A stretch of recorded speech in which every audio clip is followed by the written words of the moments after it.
Hello बच्चों, tension free mathematics में आप लोगों का बहुत ही स्वागत है। बच्चों, आज जो मैं क्लास 10th का आप लोगों को जो समीकरण को सॉल्व करने सिखाऊंगा और वो भी सिखाऊंगा विलोपन विधि से। मैं आपको सिखाऊंगा कि आप भी कैसे क्लास 10th का किसी भी समीकरण, दो समीकरण को, दो चर वाले रैखिक समीकरण को सॉल्व कर सकते हो, उसका हल निकाल सकते हो, वो भी विलोपन विधि से। विलोपन विधि में आपको इस तरीके से पढ़ाऊंगा कि आपको पूरी की पूरी कंप्लीट आपके माइंड में मतलब चली जाएगी और आपको कहीं भी कोई प्रॉब्लम नहीं होगी। तो चलो बच्चों, प्यारे बच्चों, आज का टॉपिक को स्टार्ट करते हैं। तो यहाँ पे आप लोग देख सकते हो, मेरे पास सबसे पहले दो समीकरण दिया गया है। एक जो 3x + 4y = 10 है। सेकेंड नंबर समीकरण मेरा 2x - 2y = 2 है। तो सिंपल से विलोपन विधि में हम लोग क्या करते हैं, यहाँ पे विलोपन का मतलब होता है विलुप्त हो जाना, यानी कि छिप जाना। विलोपन विधि का सिंपल सा भाषा आप लोग समझ सकते हो।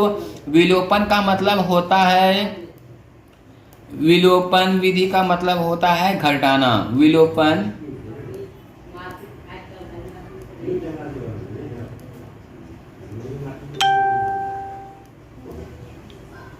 आप लोग सिंपल से भाषा में समझ सकते हो। विलोपन विधि का मतलब घटाव, यानी कि आपको क्या करनी है, समीकरण 1 में समीकरण 2 को माइनस करनी है। तो आपका विलोपन इस तरीके से आपको पहले x की मान निकालनी है, इसके बाद y की मान निकालनी है।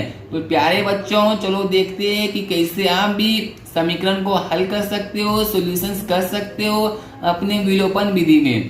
तो यहाँ पे आप लोग देख सकते हो, सबसे पहले मुझे दो इक्वेशंस दिया गया, यानी कि दो समीकरण। तो आपको क्या करनी है, यहाँ पे आप लोग देख सकते हो, सबसे पहले समीकरण में आपका 3 से गुना किया हुआ है। आपको क्या करनी है, समीकरण 1 में आप देख सकते हो, सबसे शुरू में ये फर्स्ट वाला, ये आपका 3x है, ये आपका 3x है। और ये आपका देख सकते हो समीकरण 2 का सबसे पहले वाला, यानी कि x को मुझे देखना है, ये आपका 2x है। यानी कि ये 3x है और ये 2x है। आपको किसी भी तरीके से ये दोनों को इक्वल करना होता है, यानी कि ये दोनों का आपको किसी भी चीज से गुना करके इक्वल करना होता है। तो हम लोग इसको इक्वल कैसे करेंगे, यदि मेरा ये इक्वल हो जाता है, ये x वाला हम लोगों का इक्वल हो जाता है और ये x वाला हम लोगों का इक्वल हो जाता है, तो यहाँ पे हम लोग देख सकते हैं, इससे आराम से माइनस कर सकते हैं। तो आपको कैसे करनी है, तो सिंपल सा इसका एक ट्रिक है। यहाँ पे आप लोग देख सकते हो, इक्वेशन फर्स्ट में यानी समीकरण 1 में x किस चीज से मल्टीपल की हुई है, समीकरण 1 में x 3 के साथ गुना में है, समीकरण 1 में x 3 के साथ गुना में है। तो आपको सिंपल से इस 3 से समीकरण 2 को गुना कर देनी है, इस 3 से समीकरण 2 को गुना कर लेनी है। और यहाँ पे आप लोग देख सकते हो, समीकरण 2 में x जो है 2 से गुना किया हुआ है, समीकरण 2 में x 2 से गुना किया हुआ है। तो सिंपल से समीकरण 2 में x जिस चीज से गुना किया हुआ है, आपको उसी से समीकरण 1 में मल्टीप्लाई कर देनी है। यानी कि आपको क्या करनी है, यहाँ पे आप लोग देख सकते हो, समीकरण 1 में 3 जो है x के साथ मल्टीपल में है, तो इस 3 को आपको समीकरण 2 में लिख लेनी है, यानी कि गुना 3। और यहाँ पे आप लोग देख सकते हो, समीकरण 2 में x जो है 2 के साथ गुना में है, तो इस 2 से आपको समीकरण 1 में पूरे समीकरण में गुना कर लेनी है। यानी कि आपको सिर्फ x को ही देखनी है और आपको ये सबको कुछ भी नहीं करनी है, ये सबको आपको नहीं छेड़नी है। तो इसके बाद आपको इस तरीके से नहीं लिखनी है, मैं आपको कंप्लीट फॉर्मेट समझा दूंगा, एक बार दिखा दूंगा कैसे लिखनी है। आपको इस तरीके से गुणे करके नहीं लिखनी है एग्जाम में, ये भी नहीं देनी है और ये भी नहीं देनी है। तो चलो आप कैसे लिखनी है, आपको यहाँ पे आपको लिखनी है, समीकरण 1 में, समीकरण 1 में बच्चों किससे गुना करनी है, 2 से। समीकरण 1 में 2 से तथा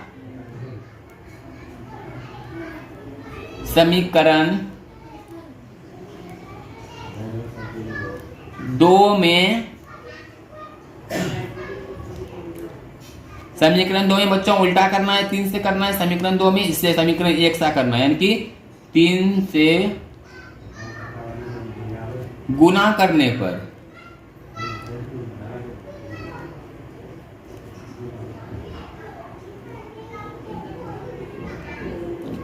तो बस इसी तरीके से आपको भी लिखनी है। समीकरण 1 में इससे गुणा कर लेनी है और समीकरण 2 में समीकरण 1 का इससे गुणा कर लेनी है। इस तरीके से आपको भी लिख लेनी है और सिंपल से आपको मल्टीप्लाई कर लेनी है। तो चलिए करते हैं। 3x प्लस 4y, यहाँ पे आप लोग देख सकते हो इक्वल्स टू 10 है। तो आप जो सबसे पहले इस इक्वल को इधर भी ला सकते हो या फिर आप उधर भी छोड़ सकते हो, तो कोई भी दिक्कत नहीं है। तो आप इधर भी ला लो तो बहुत ही अच्छा रहेगा। तो ये 10 को हम लोग इक्वल के इस साइड लाएंगे तो यहाँ क्या हो जाएगा -10 इक्वल टू 0। यहाँ पे इस तरीके से ला सकते हो, आपके लिए बहुत ही आसान रहेगी ये समीकरण आपका। इसमें क्या चीज से गुना करना है आपको, यहाँ पे 2 से, सिंपल से आप 2 यहाँ दे दो और पूरे में गुना कर दो। ये आपका समीकरण कितना 3 बन जाएगा। आप इसे सॉल्व करके लिख लो नीचे, तो ही आपको करना है। तो इस तरीके से आपको भी लिख लेनी है। सबसे पहले समीकरण आपको यहाँ लिख लेनी है, समीकरण 1 में 2 से तथा समीकरण 2 में 3 से गुना करने पे यहाँ पे देख सकते हो मैंने गुना कर लिया। इसके बाद जो यहाँ पे आपको लिख लेनी है, यहाँ पे आप लोग जो समीकरण मान सकते हो बट जो आपको सबसे पहले गुना कर लेनी है। तो चलिए कर लेते हैं। 2 से यहाँ पे देख सकते हो 3 को करेंगे 6x, 2 इंटू 3x यानी कि 6x।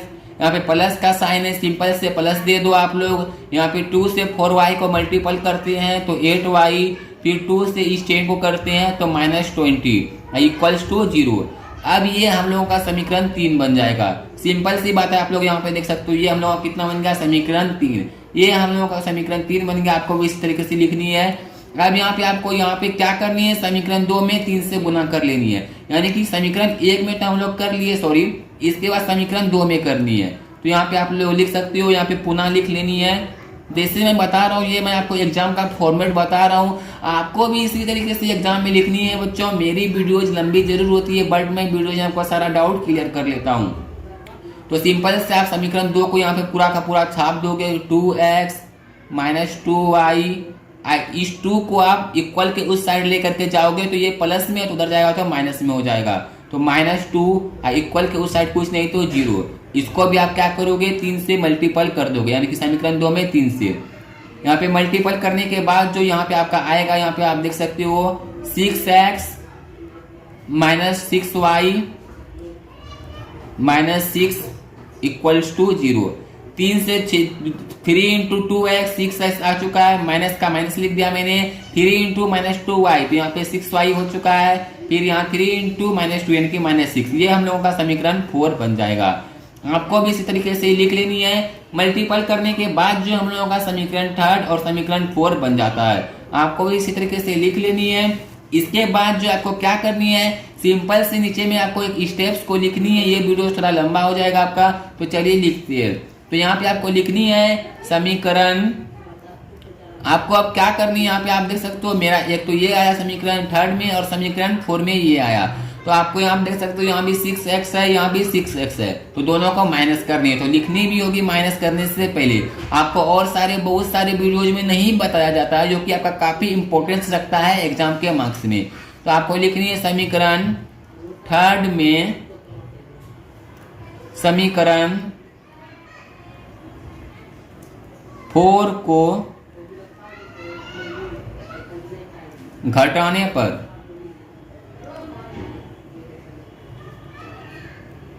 आपको भी प्यारे बच्चों इसी तरीके से लिख लेनी है। इसके बाद ही कुछ करनी है। जब तक आप नहीं लिखोगे तो आपका मार्क्स हो सकता है कट जाएगा, बिकॉज बिहार बोर्ड है इसलिए। और मैंने आपको ये समझाया था विलोपन विधि घटाओ, तो इसे मैं इसे कट कर लेता हूं अभी। इसके बाद जो आपको माइनस कर लेनी है, सबसे पहले आपको समीकरण 3 लिख लेनी है। तो मैं भी लिख लेता हूं 6x plus 8y -20 equals to 0। यहाँ पे फिर समीकरण 4 आपको लिख लेनी है 6x -6y -6 इक्वल्स टू 0।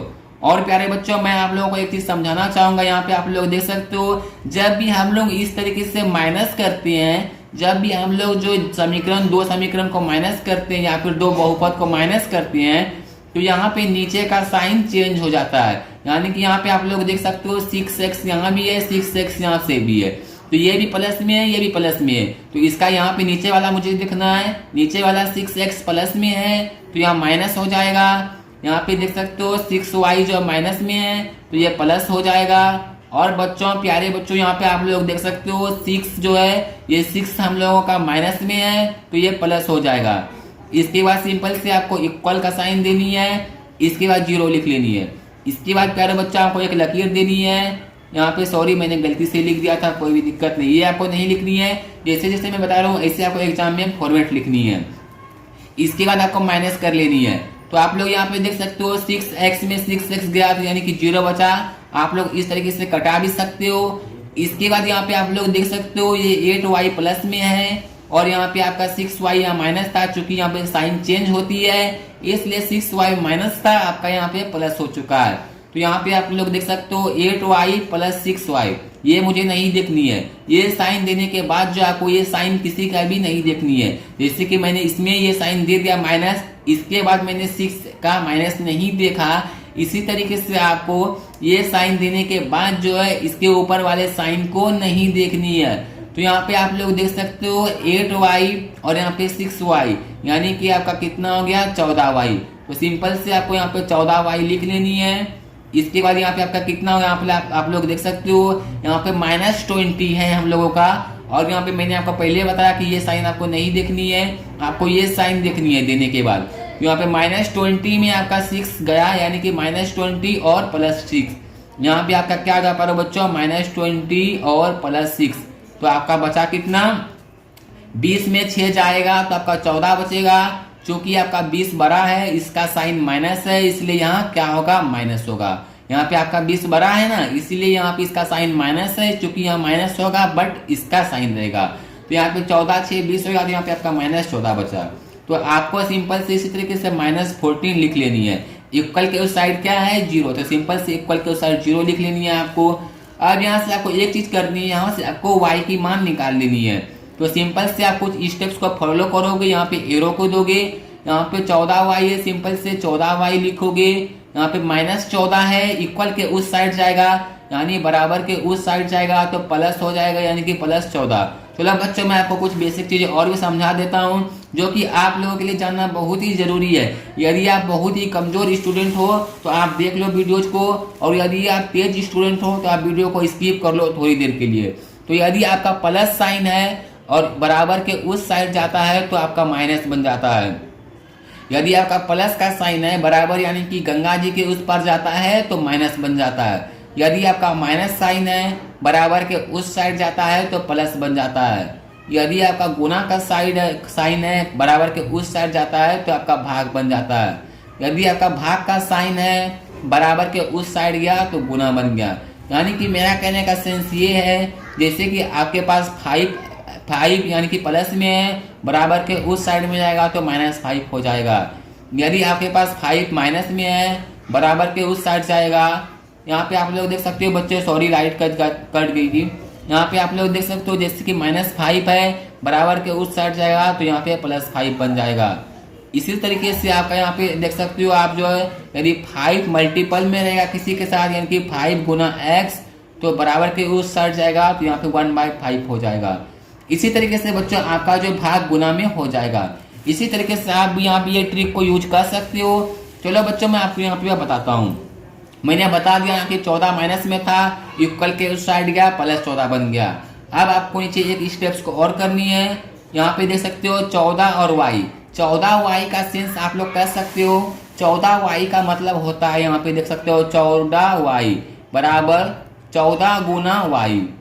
आप लोग बच्चों यहाँ पे देख सकते हो 14y का सेंस होता है 14 गुना y। यदि मैं आपसे कहूँ, चलो मैं आपको समझाता हूँ कहीं साइड में ले जा करके, ताकि आपको अच्छे तरीके से समझ में आ जाए।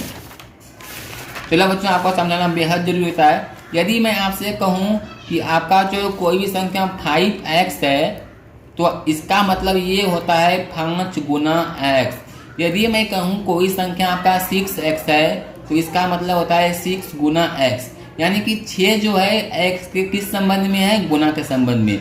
6 आपका x के साथ मल्टीपल के संबंध में। तो आपको भी जो यहाँ भी वही नियम फॉलो करनी है।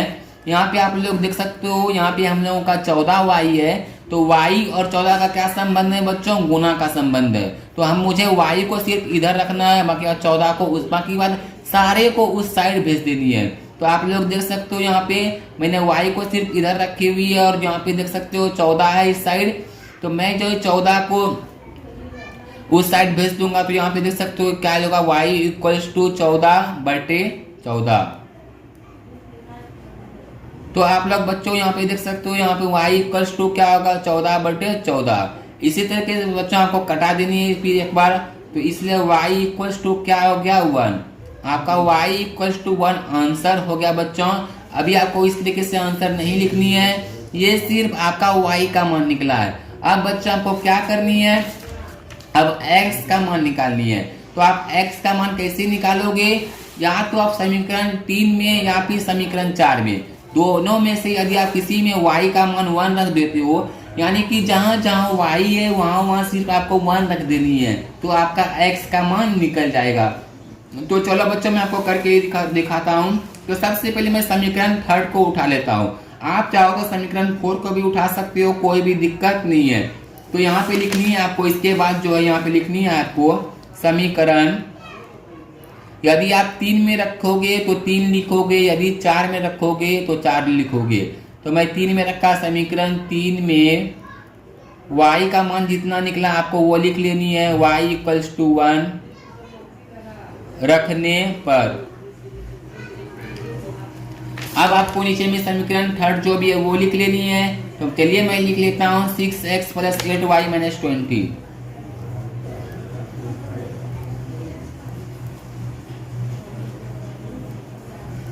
ये मेरा समीकरण 3 था, 6x + 8y - 20। तो बच्चों समीकरण y के जगह पे क्या रखनी है, वो रखनी है। बहुत ही सिंपल है, यदि आप इसे देखोगे तो आपको बहुत ही इजी लगेगी। इक्वल्स टू 0 था यहाँ पे। इसके बाद 6x के जगह पे 6x लिखनी है, प्लस के जगह पे प्लस लिखनी है, 8 के जगह पे 8 लिखनी है, सिर्फ मुझे y के जगह पे 1 रख लेनी है। अब बच्चों आप लोग देख सकते हो 8y का संबंध है 8 गुना y, तो मैंने 8 के जगह पे 8 लिख दिया। y का संबंध 1 गुना में था तो मैंने गुना दे दिया और 1 का 1 लिख दिया। गुना ब्रैकेट का मतलब गुना ही होता है, आप लोग कुछ और मत समझ लेना। फिर -20 है तो सिंपली -20 लिख दिया। इसके बाद सिंपल से इक्वल टू 0। इसी तरीके से आपको भी लिख लेनी है प्यारे बच्चों। इसके बाद यहाँ पे आपको एरो देनी है, एरो देना बहुत ही जरूरी होता है आपके लिए। यहाँ पे आपको 6x के जगह पे 6x लिख लेनी है। इसके बाद जो यहाँ पे आप लोग देख सकते हो प्लस के जगह पे प्लस देनी है। 8 × 1 आपको 8 गुना 8 1 करते हो तो आपका 8 आता है। अब इस -20 को यदि आप बराबर के उस साइड भेज देते हो, तो मैंने आपको उधर ही समझाया, माइनस यदि बराबर के उस साइड जाता है तो प्लस आपका बन जाता है। तो सिंपल से आपको इक्वल टू 20 लिख सकते हो, कोई भी दिक्कत नहीं है। इसके बाद आप लोग यहाँ पे देख सकते हो, आप जिस चीज का भी मान निकालोगे, यदि आप x का मान निकालोगे तो सिंपल से आपको सिर्फ x को इस साइड रखनी है। यदि y का मान निकालोगे तो आपको सिंपल से y का मान ही रखनी है, y को ही रखनी है, बाकी का सारे को बराबर के उस साइड, सारे को आपको बराबर के उस साइड भेज देनी है।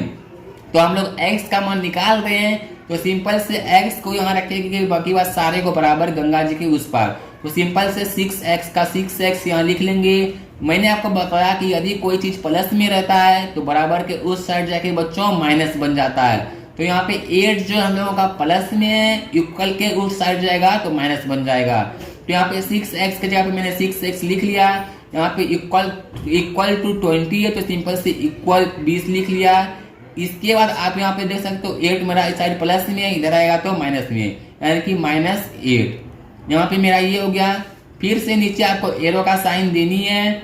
इसके बाद यहाँ पे आपको 6x के जगह पे 6x लिख लेनी है।